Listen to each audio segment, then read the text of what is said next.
Donc ici, on va continuer sur la plateforme de EDU.net avec les... Ici, on va voir un exemple comment on supprime un utilisateur ou un enregistrement d'une table. Donc, la même chose. On va cette fois-ci créer une page. Donc, vous partez à Solutions et puis vous cliquez et puis vous cliquez avec le bouton droit. Et puis, on va ajouter une nouvelle page. Faites Add New Item. Et puis, vous cliquez ici. On va l'appeler ici Exemple. Exemple Delete. Donc, la commande Delete. Je vais faire ça, c'est ma page. Alors, ce que je vais faire, c'est la même chose. Ici, pour supprimer un utilisateur, c'est-à-dire un enregistrement, il suffit de connaître sa clé. OK? Donc, c'est ce que je vais faire ici. Je vais faire, premièrement, j'écris ici exemple de commande delete avec edu.net. Avec edu.net. Donc, c'est ça. Alors, je vais l'agrandir.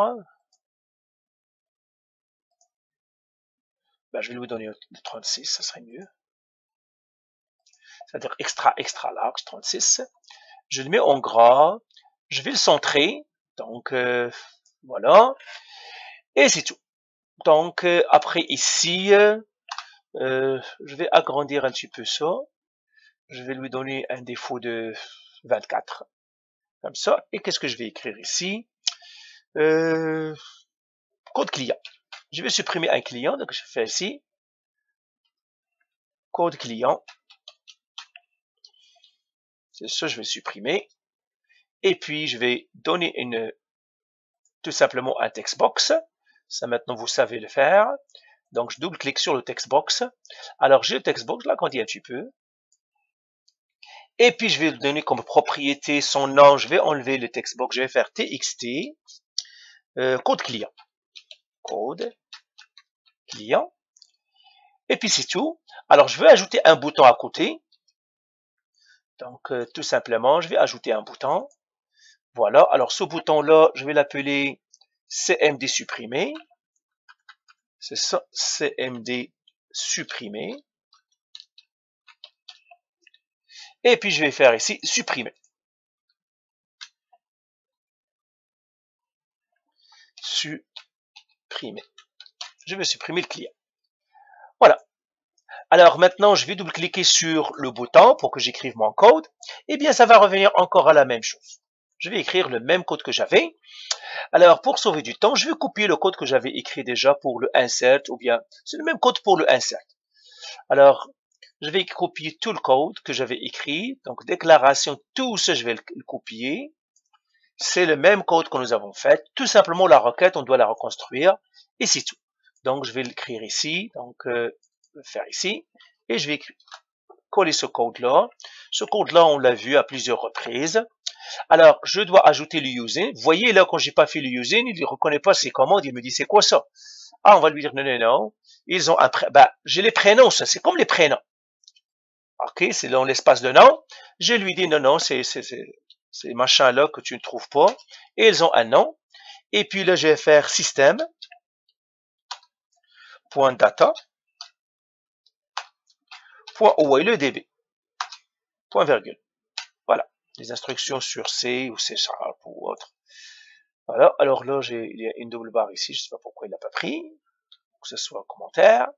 Et tout le reste les a compris. Il me dit ça, je ne comprends pas. Je lui dis oui, c'est vrai que tu ne vas pas les comprendre parce qu'on les a pas. La compagnie, tout ça, il me dit je les comprends pas. Je lui dis oui. On les a pas, c'est pour ça que je les comprends pas. Je vais les supprimer aussi ici parce qu'on les a pas. Par contre, toutes les autres, on doit les avoir. Maintenant, je dois reconstruire la requête. Alors, la requête delete, c'est quoi la requête delete? Eh bien, si je fais un petit rappel de la requête delete, encore une fois, ça serait mieux de les mettre dans comme des procédures stockées. Alors, la requête delete, c'est delete. Voilà. From. Vous pouvez mettre étoile ou ce que vous voulez ici. From une table, par exemple, le nom de la table. Where. il faut toujours donner le where, la condition. Pourquoi il faut donner le where? À moins que vous voulez supprimer tout. Si vous ne donnez pas le where, il va supprimer tout ce qui est. Si je fais delete from table, il faut faire attention. Si votre where n'est pas bien calibré, il se peut qu'il vous supprime toutes les données. La bonne nouvelle peut-être, c'est qu'il ne supprime rien, mais on doit toujours donner un where. Eh bien, c'est ce que je vais faire ici. Alors, donc tout ça, je dois le supprimer, parce que tout ça, c'est pas bon. Et puis, je vais faire ici,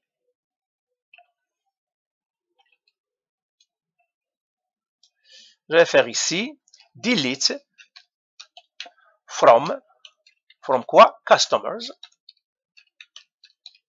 where. Alors, on va donner la clé, customer ID, c'est-à-dire la condition, c'est que je vais lui donner la clé, est égal, je dois faire un apostrophe ici, et puis je dois faire un plus, égal quoi? Code client, str, code client, parce que c'est là où il y aura le code client.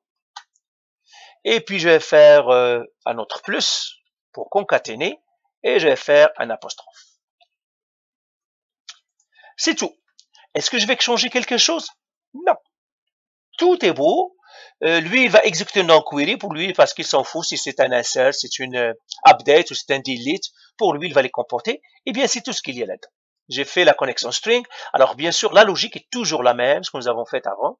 C'est pour cela qu'une bonne programmation, c'est mettre ça dans une fonction pour que ça ne se répète pas. La connexion string, bien sûr, il faut la mettre dans un fichier, dans le fichier config, un fichier config.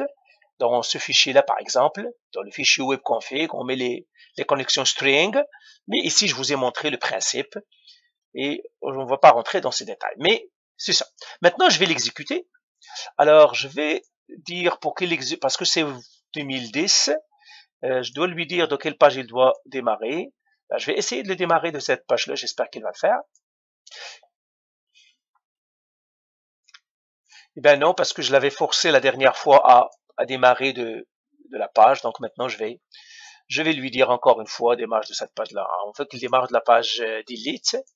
C'est ça, on va partir à solution ici.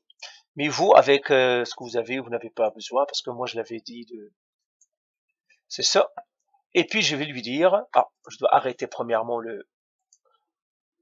Il était en train de s'exécuter. Et je vais lui dire ici, cliquez avec le bouton droit, set as start page, ça veut dire démarre de cette page-là. Et puis là, je vais le démarrer. Comme ça, quel client je vais supprimer? Eh bien, je vais partir à la base de données. J'espère que je l'ai encore. La base de données, il est là. Alors, la base de données, celui qu'on supprime, celui qu'on a ajouté. Je crois que j'ai dig, quelque chose comme ça. Customers. Voilà, ici dig. On va supprimer ce dig-là qu'on a créé la dernière fois. Donc, je vais le supprimer. Je vais le faire ici, dig. Comme ça. Regardez, on va faire une chose pour suivre notre programme. Qu'est-ce qu'il fait? Je vous le fais ici. Donc, je vais partir ici dans le code et je vais mettre un point ici. Je vais le mettre ici, par exemple. Je vais mettre un point rouge dans la bordure, tout simplement pour débugger mon programme. Je vais le suivre pas à pas pour voir chaque pas qu'est-ce qu'il fait. Et là, je vais partir à ma page. Alors, ma page, où est-ce qu'elle est? Elle est là. Et je vais lancer. Supprimer. Vous voyez, dès que j'ai cliqué sur supprimer, il vient à la fonction supprimer. Et là, il me dit, je suis à cette instruction. Regardez, si je fais mon curseur sur la variable str code clé, il n'y a rien. Vous voyez, il y a nul. Comme vous voyez ici, il y a nul, il n'y a rien. Maintenant, je vais exécuter avec F11. Ben, ça dépendrait de votre, mais généralement F10 ou F11 ou F9. Pour passer d'une ligne à une autre, F11. Alors, j'appuie sur la touche F11 et voilà, il est passé. Il me dit, je viens d'exécuter. Eh bien, je vais maintenant mettre mon curseur sur str. Là, il y a le dig. Vous voyez, là, il y a le dig qui est dans ma variable. Maintenant, je vais vérifier le CNN connection. Vous voyez, ici, il n'y a rien. Je vais lui affecter la connexion string. Qu'est-ce que je vais faire? Je vais lui dire, exécute encore cette instruction, passe à l'autre. Je fais F11. Maintenant, si je veux ma souris sur le str, il me dit, ah, ta connexion, ta variable. Je pourrais même faire visualiser dans le texte. Il me dit, voilà ce qui contient ta variable. Je peux vérifier que c'est la bonne connexion. C'est la bonne connexion. Alors maintenant, on pourrait faire la même chose. Je vais, par exemple, le str requête, il n'y a rien. Je mets ici. Et bien maintenant, si je fais cliquer ici, je peux regarder ma requête. Et ça, c'est très important. Regardez dans la requête ici. Je vais cliquer ici pour visualiser dans le texte. Et je regarde est-ce que ma requête est bien écrite selon SQL. Eh bien, je vois qu'elle est bien écrite. Delete from customers where customer ID equal à dig. C'est ça, à quoi s'attend SQL. Et je vois que ma requête est bien configurée parce qu'elle a la bonne. Généralement, si vous voyez que ça fonctionne pas, faites ça pour voir est-ce que votre requête, est-ce que vous n'avez pas oublié un single quote, ou est-ce que vous n'avez pas bien écrit la table, ou le champ, ou bien le where, pour vérifier. Je vois que ma requête est bien écrite. Maintenant, je vais passer pour créer l'objet connexion. Si je fais le curseur sur l'objet connexion, il n'y a rien. Maintenant, je vais faire F11. Et qu'est-ce que je vais partir encore? Je mets mon curseur sur l'objet connexion. Il me dit maintenant, oui, tu as une connexion. Seulement, il me dit, ta connexion string, il n'y a rien dans ta connexion string pour la connexion. Tu as créé une connexion, c'est vrai, elle est fermée, closed. OK, tu as la version, il l'a créée, mais il n'y a pas de connexion string. Il ne peut rien faire et la connexion est fermée. Alors, c'est pour cela qu'on va lui donner la connexion string. Donc, on fait F11. Maintenant, il a la connexion string. Il suffit de mettre encore mon curseur sur la connexion.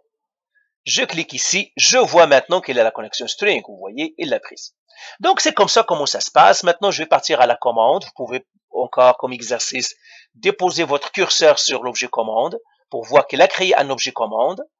S'il y a un problème, eh bien, il ne va pas vous le créer. Ici, l'objet commande, on doit lui donner la connexion. Si je clique ici, il n'a pas encore de connexion. Vous voyez, connection nul. Il dit, je suis un objet commande, mais je ne sais pas à quelle connexion je dois me connecter. C'est comme vous, par exemple, vous appelez un électricien ou un plombier, mais l'objet, il est là, mais il ne sait pas ce qu'il doit faire avant que vous lui dites, eh bien, monsieur ou madame, partez dans ce coin-là pour faire votre travail. C'est là où j'ai un problème, mon robinet. C'est la même chose ici.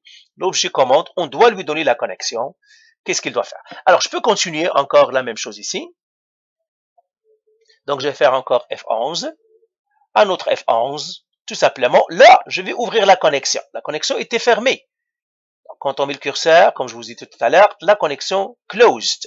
Maintenant, on doit ouvrir la connexion. Je vais ouvrir la connexion. Et maintenant, si je fais mon curseur sur la connexion, je dois voir qu'il est ouverte. Voilà, il me dit open.